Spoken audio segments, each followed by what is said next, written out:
બોલીએ કૃષ્ણ કનૈયા લાલ કી જય.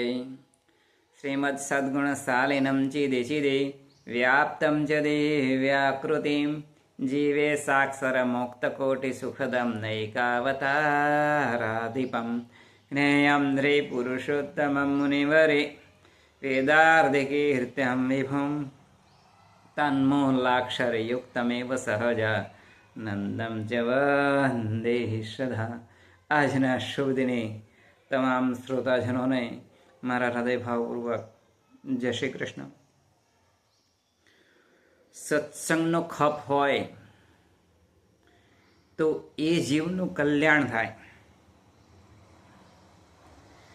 જેમ શિલ્પીકાર હોય અને કોઈ પથ્થર એને અનિયમિત આકારનો એટલે કે અણઘડ એ શિલ્પીકાર એ પથ્થરને દેખતો હોય, છતાં પણ એની અંદર જે કંઈ મૂર્તિ છે એનો ભાગ હટાવી અને એ દેખતો હોય છે. આપણે જ્યારે શરૂઆતમાં પથ્થરને જોઈએ તો આપણે એવી કલ્પના કરી શકતા નથી કે આ પથ્થરની અંદરથી આવી મૂર્તિ એ આબેહૂબ બની શકે. પરંતુ જે શિલ્પીકારની દ્રષ્ટિ હોય એ અંદરનું શિલ્પ કેવું બનશે એનું અનુમાન એ તરત કરી લેતા હોય છે. મતલબ કે એ અનગઢ પથ્થર જોવે છે છતાં પણ એની અંદર મૂર્તિઓ હોય એવો એને ભાસ થતો હોય છે. એવી જ રીતે જ્યારે સુથાર હોય એ કોઈ પણ વૃક્ષ જોવે તો એને ખ્યાલ આવી જતો હોય છે કે આ વૃક્ષની અંદરથી આવી રીતનું ફર્નિચર એ સારામાં સારું બની શકે. બસ આ જ રીતે જો કોઈ સત્પુરુષ હોય અને સત્પુરુષ જ્યારે એ ભક્તો સામે જોવે ત્યારે એમના જીવ સામું જોઈને એનું ઘડતર કરવાનો એને વિચાર આવે છે. પરંતુ આપણે એ સત્પુરુષોની અંદર, એ ઋષિઓની અંદર, એ સંતોની અંદર, એ તપસ્વીઓની અંદર આપણે માત્ર દિવ્ય ભાવ રાખવાનો. જો દિવ્ય ભાવ રાખીએ તો આપણને જે કંઈ સત્સંગ છે તે જેમ છે તેમ અને જેવો છે તેવું આપણને સમજાય. એક વખત ભાવાનંદ સ્વામી હતા, એમના ચરિત્રોની અંદર પણ લખેલું હતું. એ ઘણી વખત કહેતા હતા કે સુખ દુઃખ એ મનનું કારણ છે. જેમ સુખ આવે તો પણ એ ભગવાનનો પ્રસાદ માનવાનો અને દુઃખ આવે તો પણ એ ભગવાનનો પ્રસાદ જાણી અને એને આપણે સુખ અને દુઃખ એ સહન કરવા માટેનું આપણા જીવનની અંદર સત્સંગરૂપી ખપ હોય તો એ દૂર થઈ જતું હોય છે.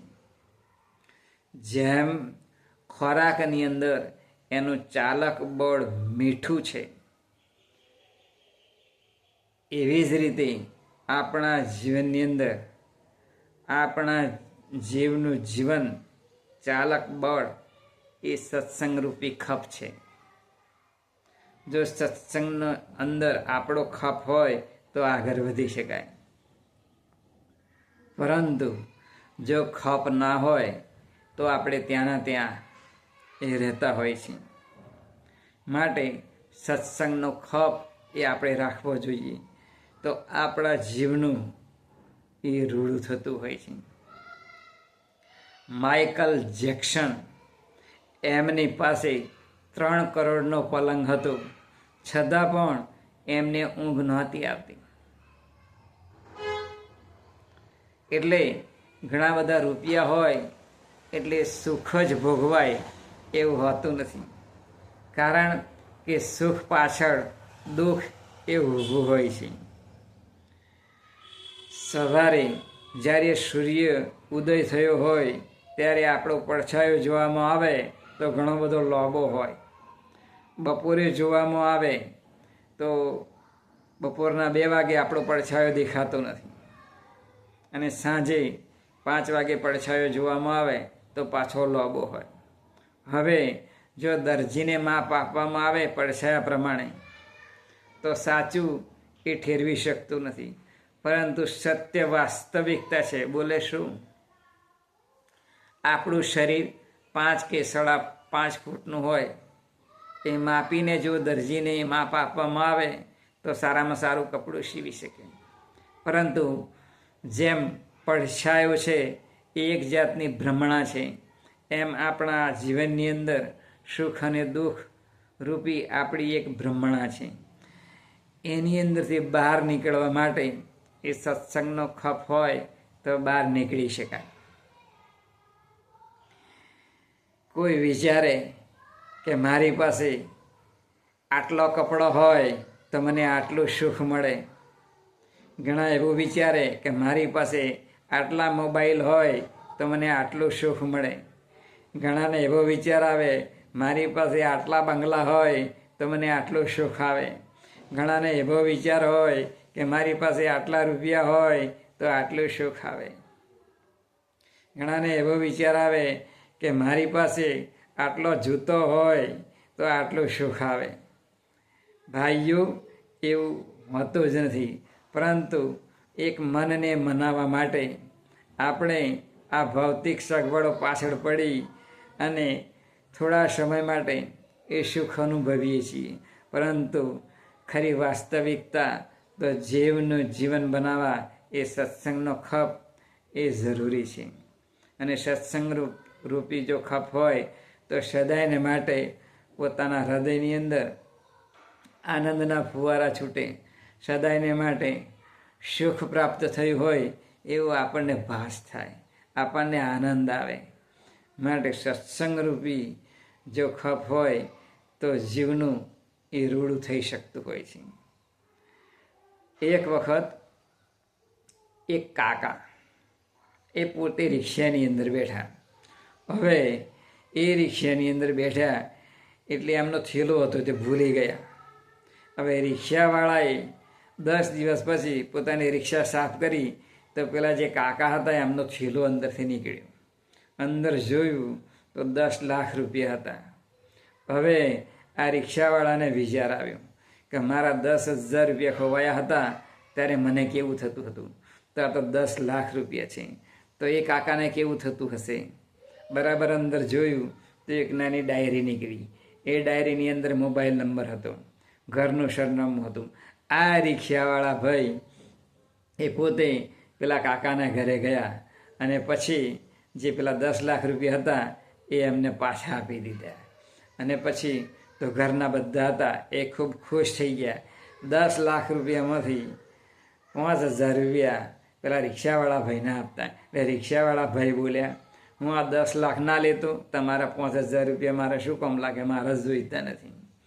એટલે એને શીરો બનાવીને ખવડાવ્યો અને છેલ્લે 500 રૂપિયા ભેટ આપી કે લ્યો આટલા તો તમારે લેવા જ પડશે, કારણ કે તમે સાચા માણસ છો કે અમારું સરનામું શોધી અને તમે અમારા ઘેર આવ્યા છો. ઘરના બધા જ ખુશ હતા, પરંતુ જે પેલા કાકા હતા કે જેમનો થેલો ખોવાયો હતો એ ઘરની અંદર એક બાજુ ખૂણામાં બેસી અને લવણે હાથ મૂકી અને નિરાશ થયેલા જોવા મળ્યા. એટલે ઘરના બધા વડીલોએ પૂછ્યું કે કાકા, હવે તો તમારો થેલો પાછો મળ્યો, 10 લાખ રૂપિયા પાછા મળ્યા, તો તમે કેમ નિરાશ છો? ત્યારે એ કાકાએ કહ્યું કે મારે 10 દિવસનું વ્યાજ આ 10 લાખ રૂપિયાનું એ ક્યાં ગયું? જો જે પેલા 10 લાખ રૂપિયા મળ્યા એ રીતે તો એ ખુશ નથી થતા, પણ પેલું વ્યાજ નહીં મળ્યું એટલે એ દુઃખી થાય છે. આમ ઘણા માણસો એ પોતે પોતાના જીવનની અંદર પાછું મળે આપણું, છતાં પણ થોડા માટે એ પોતે એ દુઃખી થતા હોય છે. ખરેખર તેમને આનંદ થવો જોઈએ કે મારા 10 લાખ રૂપિયા જતા એના કરતાં પાછા મળ્યા, પણ આ 10 દિવસના વ્યાજ માટે રડે છે. બસ આ દુનિયાની અંદર આવું જ છે કે થોડા સમય માટે થોડા ઘણા કંઈક રૂપિયા માટે એ વ્યક્તિ પોતાના જીવનની અંદર એ દુઃખી થતો હોય છે.